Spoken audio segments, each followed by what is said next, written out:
Commission বাড়ানোর দাবিতে ultimatum দিয়েছেন সিএনজি ফিলিং স্টেশন মালিকরা। প্রতি ঘনমিটার গ্যাস বিক্রিতে বর্তমান ৮ টাকা কমিশন বাড়িয়ে ১৩ টাকা ৯৬ পয়সা করার দাবি তাদের। তা না মানলে ৩০শে জুলাই অর্থ দিবস প্রতীকী কর্মসূচির পর ২৩শে আগস্ট থেকে সারা দেশে অনির্দিষ্টকালের জন্য বন্ধ রাখা হবে সিএনজি স্টেশন।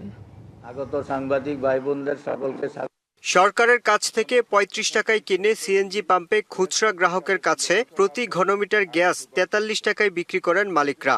সেখান থেকে তারা কমিশন পান ৮ টাকা। বিদ্যুৎ, জ্বালানি ও খনিজ সম্পদ ২০১৫ সাল থেকে এই কমিশনেই গ্যাস বিক্রি করছেন সিএনজি ফিলিং স্টেশন মালিকরা। এতে ব্যবসায় ক্ষতি হচ্ছে জানিয়ে দীর্ঘদিন ধরে কমিশন বাড়ানোর দাবি জানিয়ে আসছেন তারা।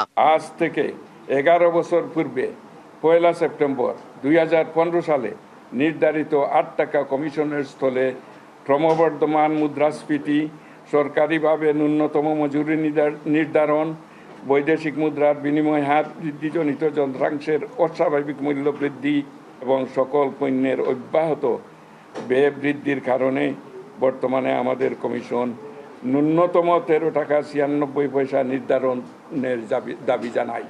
রাজধানীর বিজয়নগরের সংগঠনের কার্যালয়ে সংবাদ সম্মেলনে এবার দাবি আদায়ে আলটিমেটাম দেন সিএনজি ফিলিং স্টেশন মালিকরা। এ সময় জানানো হয়, সারা দেশে ৫০০-র বেশি সিএনজি পাম্প মালিকের পিঠ দেয়ালে ঠেকে গেছে। লোকসান আমরা আর টানতে পারছি না।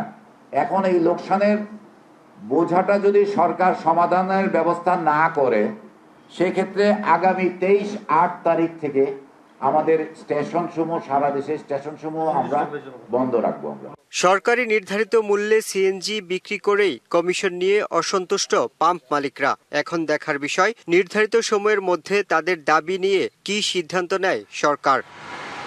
Yusuf Rana, DBC news, Dhaka. Bangla QR যেখানে নগদ পেমেন্ট সেখানে। সারা দেশে ১০ লাখেরও বেশি মার্চেন্টে নগদে পেমেন্ট করুন খুব সহজে।